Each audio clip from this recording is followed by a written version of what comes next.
Twice, I'm thinking. The fact they played in a death match. Surprised by this decision from Artemiev, we saw that Magnus, just contemplating how to reply, he chooses one of the most flexible moves against the English opening, bringing the black knight out. And so this is the last final that we will see in the 2021 tour. All right. And meanwhile, Magnus plays copycat. He's just gone for this symmetrical pawn structure, symmetrical system right now.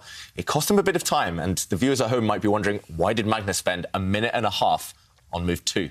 But that's because black has so many choices, so many different setups, and you definitely have to choose a type of style here. Remember, Artemiev, he's not going to try and beat you from the opening. He's just trying to guide the middle game and end game into his type of position. So that's why Magnus, he's going to pause a few times in these early stages, just thinking, what is going to make Artemiev most uncomfortable? Ideas here for white, and now we see Artemiev just taking a pause and not going for one of the moves you mentioned, Jovanka, playing a different approach, pushing this pawn instead. That it's impossible to remember all your games, first of all, but also it's impossible to kind of guess all of your opponent's possible replies. That's why we see the few pauses here and there. It's not one of those types of positions where everything will get traded, really direct attacks.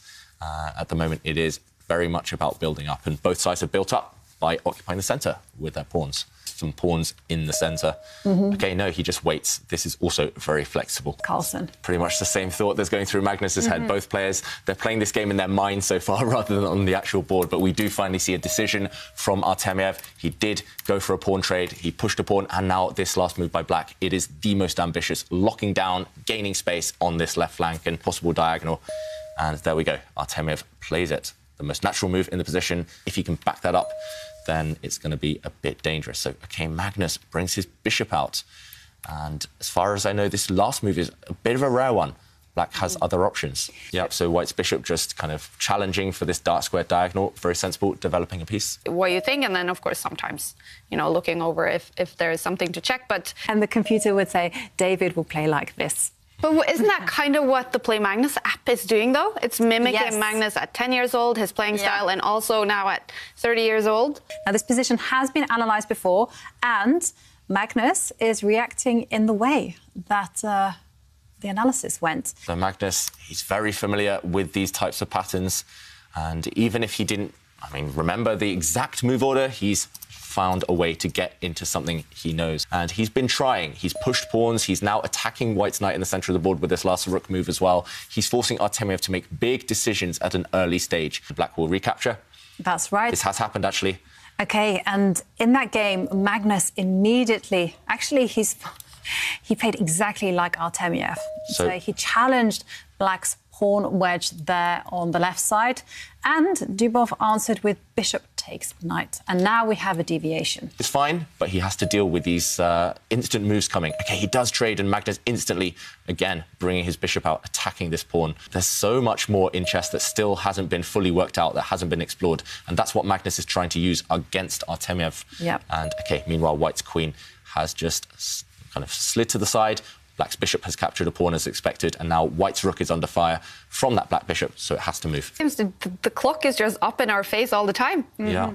You've got to tweet us by using those 3 hashtags. You're basically winning, becoming a better chess player. Exactly. And, you know, what better way? You're using technology to do it. And we have seen a trade of pieces on the board. OK, so a bit of a committal trade there by Magnus Carlsen. Usually we talk about the bishop pair quite a lot. Having 2 bishops is better than having a bishop and a knight in general. But here, the pawn structure in the centre is blocked. There's lots of closed lines. But that white bishop, the white light-squared bishop in front of the king, if it ever disappears, if it ever trades itself off, will just leave too many light-squared weaknesses. And, OK, Magnus is saying, you didn't trade, you still have your light-squared bishop, but I'm going to attack you anyway. And he's throwing Harry the H-pawn down the board, black's pawn marching. It's just going to try and loosen up the position around white's king. Psychologically, it's probably stronger than it is objectively. And that's all that Magnus needs right now. And that has also forced white's queen to step back. So that white queen is eyeing up a pawn on this diagonal. And Magnus will just deal with that pawn, bring that black queen out. OK, he does push the pawn. And, OK, Magnus making a face there, raising his eyebrows. That is strange. Why won't he take it? instead? Or Yeah, You wouldn't really take that pawn because, you know, we talked about king safety, and it's very important for a king to have a very compact pawn shield around it. If you start opening up lines against your king, then it makes it easier to attack. White bypassing that pawn trade, it does come at the price of loosening up White's structure. So White does have weaknesses that Black will soon go after. Meanwhile, just a couple of pawn pushes on the other flank by both sides.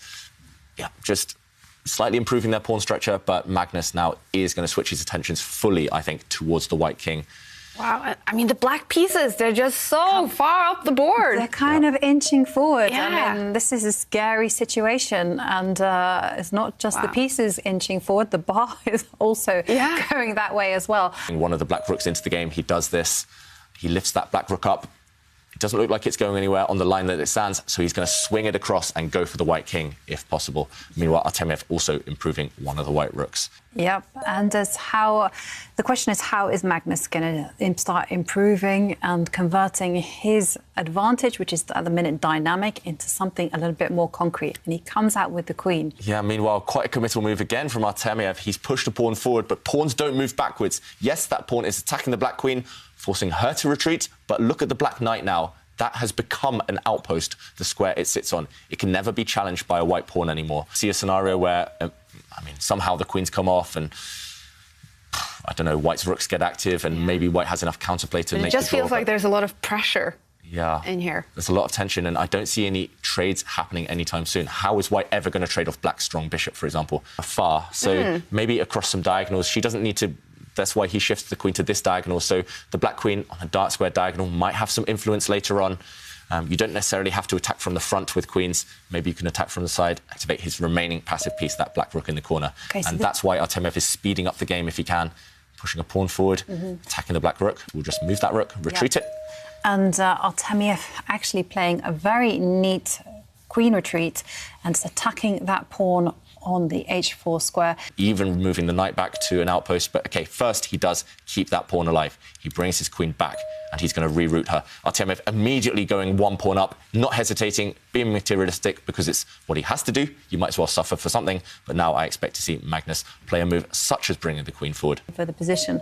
He sacrifices another pawn, Magnus Carlsen, offering to go 2 pawns down. Artemiev said, yes, please. Yeah, yes, please. I think you're bluffing. But Magnus, will he bluff? I don't think that's the world champion style to bluff. He's brought his queen out now, so he's 2 pawns down as black. But look at these 2 pieces. They are extremely strong, and they're the best attacking combo, remember, queen and knight together. And let's ignore the evaluation bar for now. It's going back towards the centre. Yeah. Black is 2 pawns down, but the fact that the computer says, OK, it's still roughly balanced, means that Black's sacrifice has been justified. And if Black gets more time, there's actually quite a big threat in the position. If the white rook moves across, for example, then the black knight can just step back, and this would be a double attack. Yeah, when a king is open, that means it's vulnerable to attack, and it means that it's all about who has the dynamic initiative, who has the momentum. And David highlighted a really critical knight maneuver, and OK, Magnus doesn't go for it. Switching his attention, he's trying to conquer this open C line, so he's trying to get rid of White's most active rook. And if we do see a trade of rooks, his other black rook is maybe going to try and infiltrate from the side. So he's tied down White, actually, to the defence of several pawns, and now he's switching focus. And he's... Oh, hang on a second. I was just going to say this wasn't possible because I was thinking... Oh, I'm too excited. David, I need you to... Whoa, yeah, look at the bar.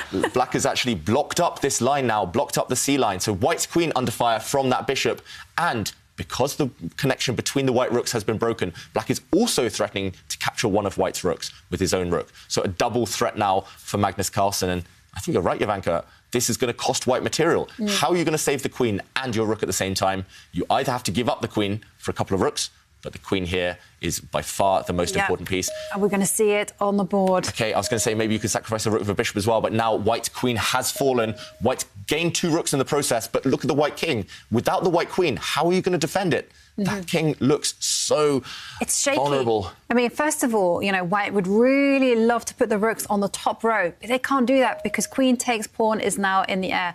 And now the queen and the bishop have coordinated for an attack on the g4 pawn. And this is it.